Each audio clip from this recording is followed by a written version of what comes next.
Hello friends, welcome back to our channel అలనాటి రుచులు and vlogs. ఈరోజు మన ఛానల్లో 5 నిమిషాల్లో రెడీ అయిపోయే వెజ్ గ్రిల్ శాండ్విచ్ ఎలా చేయాలో ఈ వీడియోలో చూద్దామా. ముందుగా ఒక బౌల్ తీసుకొని 1 కప్ ఉల్లిపాయలు, 1 కప్ టమాటా, 1/2 కప్పు కీరా వేసుకుంటున్నాను. మీకు ఇష్టమైతే క్యారెట్ కానీ క్యాప్సికమ్ కానీ వేసుకోవచ్చండి.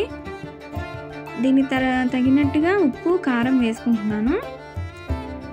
2 స్పూన్స్ మాయోనీస్ కూడా వేసుకుంటున్నాను. వేసుకొని బాగా కలిపేసుకోవాలి. అంతే అండి, ఇది రెడీ అయిపోయింది.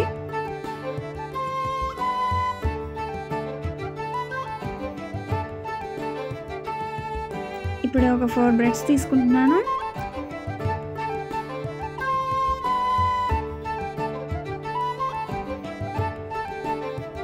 దీని మీద నెయ్యి అప్లై చేసుకుంటున్నాను. మీరు బటర్ అయినా యూజ్ చేసుకోవచ్చు.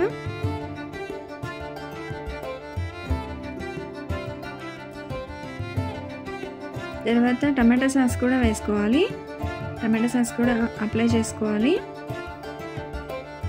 టమాటా సాస్ మీకు ఇష్టం లేదు అంటే గ్రీన్ చట్నీ అయినా వేసుకోవచ్చు. గ్రీన్ చట్నీ ఎలా అంటే పుదీనా, కొత్తిమీర, పచ్చిమిర్చి, అల్లం ఇవి 4 మిక్సీలో వేసుకోవాలి పేస్ట్ లాగా. గ్రీన్ చట్నీ అలా రెడీ అయిపోతుంది. చాలా బాగుంటుందండి టేస్ట్. ముందుగా మనం చేసి పెట్టుకున్నాం కదా శాండ్విచ్ మిక్చర్ని ఇందులో వేసేసుకొని స్ప్రెడ్ చేసుకోవాలి.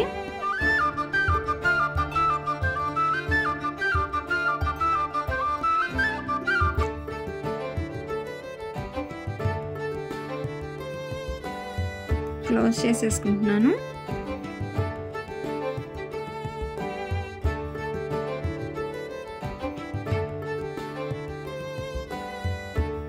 దీని మీద కూడా నెయ్యి అప్లై చేసుకుంటున్నానండి.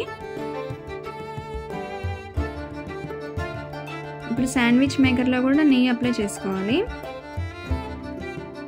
లేదంటే కింద కొంచెం మాడినట్టుగా వస్తుంది. క్లోజ్ చేసేసుకొని ఒకే 1 మినిట్ అండి, అయిపోతుంది. అంతే అండి, రెడీ అయిపోయింది. చాలా టేస్టీగా ఉంటుందండి. ఈ వీడియో మీకు కూడా నచ్చితే ట్రై చేయండి, కామెంట్ చేయండి, సబ్స్క్రైబ్ మాత్రం తప్పకుండా చేయండి, లైక్ చేయండి, షేర్ చేయండి. Thank you for watching.